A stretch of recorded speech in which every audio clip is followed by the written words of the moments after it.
looking at. And I believe that that's, the cost of governance too is very high. Clearly, for me, as a banker, I'm looking if I'm not in the club, but as a banker, we should trim the cost of governance.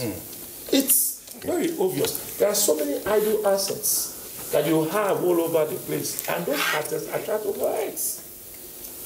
So it's very clear. It's simple. Let's bring it to the layman. You have 100 naira. Your 70 naira goes out without you having it. It's only 30 naira you need to play with. Can you really do anything? That's the food for thought. Okay. So we should find a way of, rearranging. Okay, Ayo. Well, in my own opinion, I quite agree with him, but maybe the only place I'm going to be a bit I'm going to differ a bit is the fact that, like Prof said earlier on, even if the federal government does 100% budget, will still go nowhere if the subnationals are not doing anything. So I really don't have a problem with if we can have 70% recurrent and 30% capex and we stick to it, I don't think it's a lot of challenge for the federal budget. But the challenge will be if the states are not in synergy. While it is not necessary that you have more capex than the recurrent, but at least you should have a substantial part of your budget for capex, maybe at least minimum of, let's say, 40%. Yeah, so for me, if subnationals can do 40% capex all around, then it's not a disaster as far as I'm concerned. So now, that is for the budget. Now, coming about orientation, when he was passionately talking, I was actually feeling that mood because, you see, no country grows when people that are citizens of that country hate their own country. You must have what you call the national pride. And I saw this when I was in Russia. These guys love their country. Oh my goodness, they love their country. You see a Russian who can speak English. He doesn't want to speak English. He feels it's an insult on him to speak English. So he rather speak Russian even when he can speak English. We have to beg them that, come on, I don't speak your language. So they don't even want to. They take pride in themselves. Now, a country where people don't have pride in their own country, you see, when you dress, even as a Nigerian, you are looked down upon because you wanted to look like an European when you are not one. And I said something earlier, and I don't know whether it was on air or when we were off air, how the Indians took the Western technology and science, but retain almost 100% of their culture. But we throw away everything of our own, and we don't even know where we are. We don't know if we are Europeans, we don't know if we are sub-Europeans, we don't even know what we are any longer. That national pride, if it's not there, no matter what the government does, you will always find negatives. So Nigerians must have the national pride, that the pride to be a Nigerian. And this thing will have to bother on everybody, both from the government and from the people. If the government is doing something right, but the people have decided that, look, I hate this country, nothing will work. And if the people are trying to do the best that they can, but the government is making life difficult for them, then we're going to have a challenge. So some of the challenge will remain here, that young men who are working hard get picked up because they have one kind of hair and then they are killed and things are happening. So we need to look at, we have to balance the national pride from the people and how the government treats the people. So either way, national pride is the only way by which Nigeria can achieve her potential. And I plead with us, whether we have a ministry in that area or not, our local authority, the religious authority, and everybody should work together to build national pride where we take pride in being Nigerians. That way, we'll be able to go anywhere and hold our heads. I have heard all this kind of story he has just told. Wherever you go in the world, the best people, I mean, there's a study recently, even the best black people in America are all Nigerians. The most educated blacks in Americans are Nigerians. So what is the problem? We are better than any other person. So why can't we prove that even at home? Okay. Yeah, please. There are actually, I think, three main points that I would just like to bring up in response to. Absolutely, and I understand. Just very quickly. The first point about reorientation, I couldn't agree more, of course. I want to just say, I come from a media background, as most Nigerians know, because I've practiced really in this country for the last decade or so. I want our people to understand something. Regardless of party affiliation, of various interest groups in the media and all of that and all the things that are involved, we talk about corruption in the context of public actors. We talk about governors and who steal from their treasury. We talk about legislators who have too high running costs. We talk about a civil servant who steals pension. We talk about that. We talk about private sector corruption, people evading tax, people getting undue benefits from central bank in the past and all of that. We talk about that. We do not talk about corruption in the media. We pretend like it doesn't exist, like it doesn't happen. Like the media is completely clean and everybody else is completely dirty. I am going to say here tonight that our people need to understand, because this is a reality. I'm coming from that field. If you know what is in the account of some people that you see on TV and hear on radio, you will be shocked. And the reason for that is because there is no scrutiny, there is no oversight over the relationship between media practitioners and government actors. And it's a conversation we need to have as a country.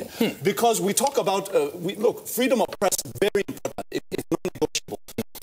Freedom of press does not mean that we can allow corruption, where people are talking or propagating certain narratives based on what they're being paid by a public official. It's not acceptable. And we have to have that national conversation in a serious manner.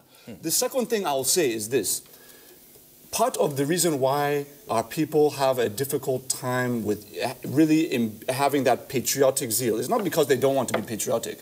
Part of it is because of the narratives that are out there, which are continually negative, continually looking at what's wrong.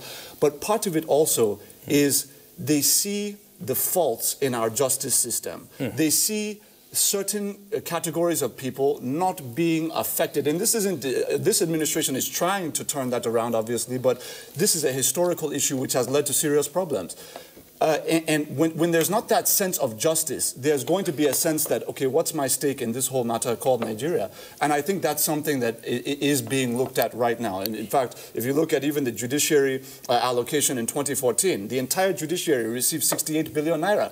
In this budget, in this 2020 budget, they're receiving 110, almost double what they were receiving before. We believe that if we gradually increase the funding to the judiciary, we can ensure their independence, reduce the corruption, and obviously ensure that people actually get the justice that they're looking for. I think the last point I would make is, you know, there was an important issue raised around whether or not, you know, the orientation of our people toward production.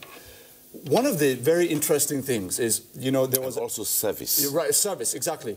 There was this notion, you know, there was a vice presidential candidate that was well known in the last election who liked to talk about China. He talked about China a lot, you know, he referred to China results, the results that China was able to achieve in terms of poverty alleviation, hundreds of millions of people out of poverty, and all of that. You know, the challenge is this. We like to look at the results and achievements of other countries, but we don't like to look at the process of those countries. We don't like to look at the system, what they went through to get to that point.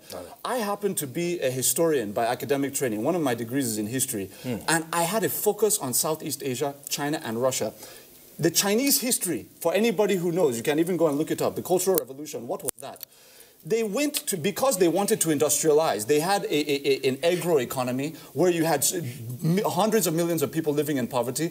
What the Communist Party decided was that they were going to take every bit of grain above subsistence level. So basically what families could eat for themselves just to maintain their energy and continue production, that is all they kept. Every other thing they produced went to the government. What did government now do? They took all of those grains and exchanged it with, gave those grains to Russia in trade to bring in their engineers and engage in industrialization, buying steel, producing steel factories and all that. Then they were able to use the Russian engineers to now you know, increase the capacity of their own engineers. And now China is exporting their engineers to Africa, just like they are in Nigeria, building our rail lines, building our airports. So what I'm saying is this. There was a generation of Chinese citizens who sacrificed everything for that country to move from being an import-poor agro-economy to being an industrialized export economy. There is a sacrifice involved. That is revenue generation. But this president is saying, look, we're going to raise the revenue. We're going to take this transition, which is hard. But in doing so, we're going to ensure that we save the burden, you know, from being put on the most vulnerable segments of our population. And I think the president should be commended. But by no means should our people think that this kind of process is going to be easy. It cannot be. Well, thank you so much. Quickly, before we wrap up for tonight, a couple of tweets came in, but we just need to state them so that people get to know as much as we know address them. The very first one here came from Shwara Damilia, based on the mention of the SSA to the President on NPAR, I appreciate the involvement of NAGRO in data monitoring and capturing. But what about other categories, especially NTEACH, even when we lack enough teachers in schools? The next one says, from the Republic We're Online, already doing that, by the way. Yeah, sure. There is no doubt that the 2020 budget is pro-masses, but in addition to the ban on land importation of goods into Nigeria, the federal government should go much higher by placing a ban on importation of generators into Nigeria. The people are prepared for next level change. Akpota John Bright, to the SSA, to further buttress the former tweet and about giving information, is there a platform on ground where this information can be shared to Nigerians? Maybe we need to talk about it briefly. Yeah. But quickly, the last one, Tulo Aloko. We have been working around Minister of Power and PHCN since 2007, and truly, our problem is distribution of power. Please tell the SSA that we have investment ready for the distribution company, and we can partner with FGN on PPP to solve the 11 distribution issues. Well, there's no time for all this. Yeah, just as quickly as I can, I'll just mention very quickly, my friend that's looking for information online. First of all, we have worked very, very hard on ensuring that government websites, whether it's the NBS, Nigerian Police Force, that they are regularly updating the live and relevant statistics in real time, so that Nigerians can actually go to those websites and find information that they're looking for. I want to emphasize that, because it hasn't always been that way. The second one is online, the Presidential Office of Digital Engagement. That's Tolu Ogunlesi. Look him up on Twitter. Bashir Ahmad is also on Facebook and Twitter as well. They provide development, especially Tolu provides a lot of development insight for anybody who's looking for it. But again, we're not done. We're going to continue to expand our information mechanism, and in due course we will have some developments. Well, gentlemen, it's been a long night. 2020 budget, prospects and expected gains. I believe we have tried to do justice to it in collaboration with the public who participate on the program. Let me quickly start from my far right. Professor Nazifi Abdullahi Darma, development economist. We enjoyed your time. Thank you very much, and may Allah bless Nigeria and Nigerians. Also, Dr. Uche Olowu, fellow Chartered Institute of Bankers, President, Chairman of Council, Chartered Institute of Bankers of Nigeria. It was nice having you.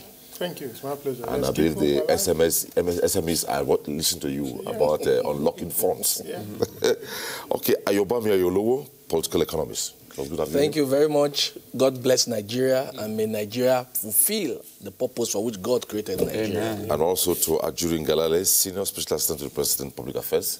Thank you very much for having me. That's it on Tuesday Live tonight. We thank our audience that participated in the program. We enjoyed your tweets. As much as we could not take all the tweets, next time we'll take the tweets. The focus again was 2020 budget, prospects and expected ends. On behalf of all of us, thanks for being there. Bye-bye.